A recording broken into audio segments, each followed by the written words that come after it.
Ukraine's President Volodymyr Zelenskyy is in the United States to present what he calls a victory plan to President Joe Biden and presidential hopefuls Kamala Harris and Donald Trump. In Pennsylvania, Zelenskyy toured an ammunition factory that produces artillery shells. He thanked the workers there and he told them that Ukraine needs more of what they make. Zelenskyy and the state governor even put their signatures on some of the shells. The Ukrainian leader's plan includes some big demands of its Western allies.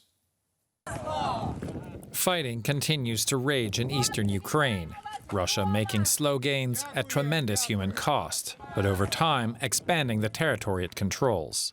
Russian forces have been pushing toward the key strategic city of Pokrovsk for months.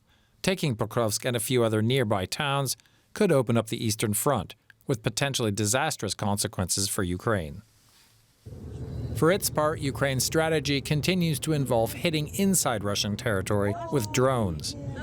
Most recently, blowing up an ammunition storage site that reportedly contained North Korean-made munitions. Ukrainian President Volodymyr Zelenskyy says his detailed victory plan could help turn the tide. He says it gives Ukraine the, quote, strongest possible position to bring peace closer. Before he left for the U.S., he sent this message.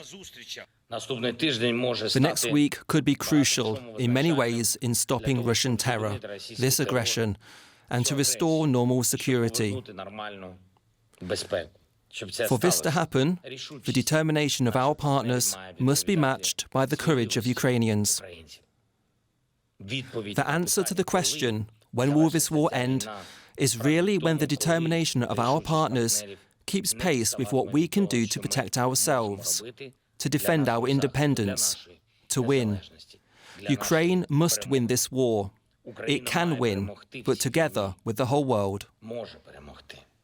There's not much we know yet, but Zelenskyy has said his victory plan contains a military component, including Ukraine's incursion into Russia and using long-range weapons on Russian territory, a political component that would determine Ukraine's place in the world security order, and diplomatic and economic components as well. The military aspect is what we know the most about, as Ukraine seeks to strengthen itself to win on the battlefield.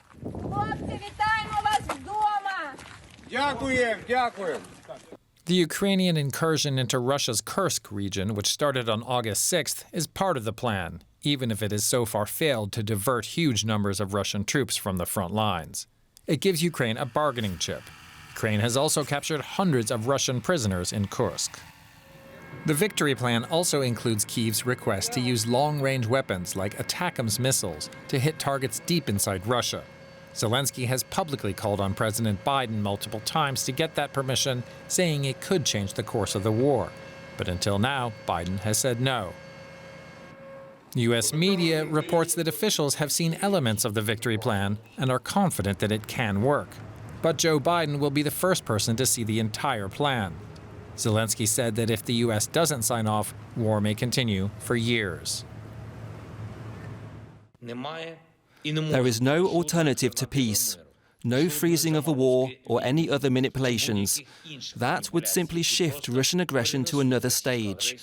We need reliable and lasting security for Ukraine, and by extension, for all of Europe. That's what we're working towards. Ultimately, Ukraine says the victory plan is a bridge to understanding what the country's future will be after the war. Well, I'm joined now by Jenny Mathers. She is an expert in Russian politics and security and a senior lecturer in the Department of International Politics at Aberystwyth University. Ms. Mathers, it's good to have you with us. Zelenskyy is in the U.S. to sell what he calls a victory plan. Why victory and not peace plan? I think it's very important for Zelenskyy to shift the narrative and to shift the way that his supporters in the West, particularly in the United States, think about how this war might end. And he wants to make it really clear that Ukraine is capable of being successful, is capable of driving Russian aggressors out of Ukrainian territory, and not simply willing to accept some sort of a woolly compromise, which might leave large parts of Ukrainian territory in Russia's hands, maybe indefinitely. So I think the choice of the language is really significant for the message that he wants to get across. How critical to his plan is getting U.S. permission to use long-range missiles inside Russian territory? It's a very critical part of his plan. I think if he is successful in getting US approval for this step, then it will really shift the dynamics very considerably. It will put Russia on the back foot. And, it will allow Ukrainians to do a lot more damage to the sources of Russian attacks on Ukraine and conceivably significantly reduce the amount of damage that Ukrainian civilians are having to suffer. So it's a very important part of it because it would allow Ukraine to go much more on the offensive and to be much more effective in its military actions against Russia. President Zelenskyy, he has said that this fall will determine the future of this war. Is he expecting to see an increase in U.S. support this fall, or is he talking about the outcome of the U.S. presidential election in November? Probably both, to be honest, because clearly the outcome of the presidential election will be crucial for what happens in Ukraine in terms of how much American support Ukraine can continue to rely upon. I mean, both Donald Trump and J.D. Vance have made it very clear that they do not support continuing U.S. military and economic aid to Ukraine. And conceivably they would withdraw it as soon as possible, and even perhaps negotiate with Vladimir Putin over Zelensky's head. So the prospect of the results of the American presidential elections in November are really, really crucial and are definitely concentrating Zelensky's mind. Hence this push now at this precise moment to try and encourage the Biden administration to really take that step that they've been so reluctant to take and authorize this use of longer range weapons into Russian territory. Let me just ask you, do you think the outcome of this war, beyond the politics, beyond the diplomacy, does it really come down to weapons, or is it also, does it have something to do with Ukraine's military capabilities? I think it has a lot to do with both Russia's and Ukraine's military capabilities as well as political will, because we often focus on the difficulties that the Ukrainians are having with manpower, with weapons, with ammunition, et cetera, but we need to remember that Russia is also having problems with those very things as well. Russia isn't fighting this war by itself. It has a lot of significant support from its allies who are providing it with weapons and continuing to trade with it, and is even trying to draw and succeeding to some extent in drawing support from other countries, from third countries, to send their own citizens to fight in Russia's war in Ukraine. So Russia also is not able to do everything that it wants to do in this war by itself. We have to look at, I think, both sides of that equation. So they're both really important. Ginny Mathers with Aberystwyth University in the UK. We appreciate your time and your analysis tonight. Thank you. All right, let's bring in now Bradley Bowman with the Foundation for Defense of Democracies. Brad is a U.S. veteran, and we've spoken many times about the nexus of U.S. and European military policies vis-a-vis Ukraine and Russia. Brad, it's good to see you again. First, let me ask you, we're talking about a victory plan here. What does victory mean? It's a fundamental question, and thanks for the opportunity to join you. Victory for Ukraine, I think, would mean evicting Russian forces and reestablishing Kyiv's sovereignty and territorial integrity within its internationally recognized borders, including Crimea. I sound like someone at the UN, but I think that would basically be it. Of course, that's easier said than done, and I see no easy or quick path to get from where we are now to such an outcome, but that's what victory would look like. And some people in Washington and maybe in Europe say, well, that sounds hard or impossible, so therefore we should maybe stop trying. But the problem is that that path is quite clear. If the US and Europe deprive Ukraine of the means of self-defense, I think there's a rather clear path to a Russian victory. So just because something is long and difficult and not clear doesn't mean you stop trying. And I think that's something that decision makers need to keep in mind. And the big idea here, at least in terms of Zelenskyy, is trying to increase the cost for Putin to shift his cost-benefit analysis. The U.S. under Joe Biden has provided Ukraine with the backing that it's needed to survive, but some would say this incrementalist way that the weapons have come has never given Ukraine the tools that it needs to win. Do you see it that way as well? You know, I see truth on both sides. I see some credit here for the Biden administration and some blame. The credit is, the Biden administration warned Europe before the February 24th, 2022 invasion that this was coming. When deterrence failed and the invasion came, they assembled an extraordinary international coalition to help Ukraine and implemented what I would call the most impressive U.S. security assistance campaign in recent American history. But I would also agree with much of your premise that when big decisions came, whether you provide tanks, whether you provide long-range munitions, whether you support the provision of F-16s, we've seen what I've been calling this no, maybe, yes dynamic. The first answer is no, then it's maybe, and then it's finally yes. And that plays out over weeks or months. And what's happening during those weeks or months? Ukrainians are dying defending their homes, and the Russians are advancing. So these delayed decisions or non-decisions have costs too.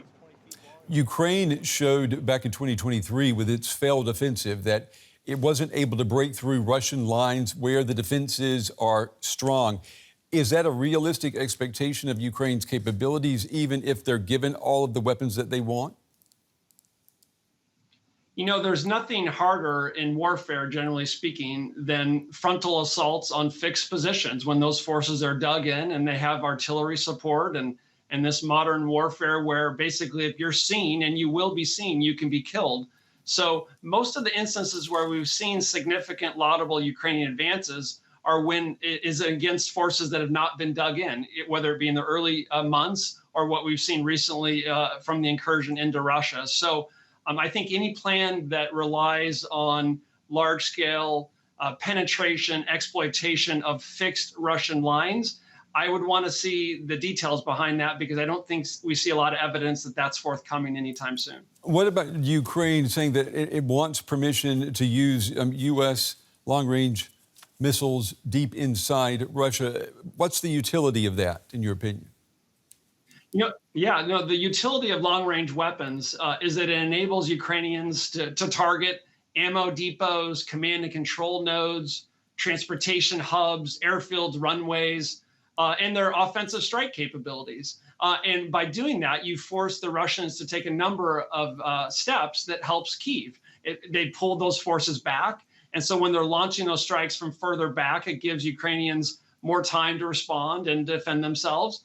And it also forces the Russians to disperse their forces, whether it be their ammo depots, their logistics nodes, or their actual combat forces. And that makes command and control more difficult and creates time-consuming inefficiencies. So there's all kinds of reasons why, from a Ukrainian perspective, why you'd want these increased permission of Washington to use American weapons deep inside Russia as opposed to what we've seen just across the border. Donald Trump says that he will end the war on day one of his presidency if he is reelected. The peace plan pushed by J.D. Vance basically freezes the conflict, leaving Russia with everything. Do you see a solution for the future which will not look a lot like that? I hear what former President Trump is saying. I've seen what J.D. Vance has said, and that sounds like a victory for Putin.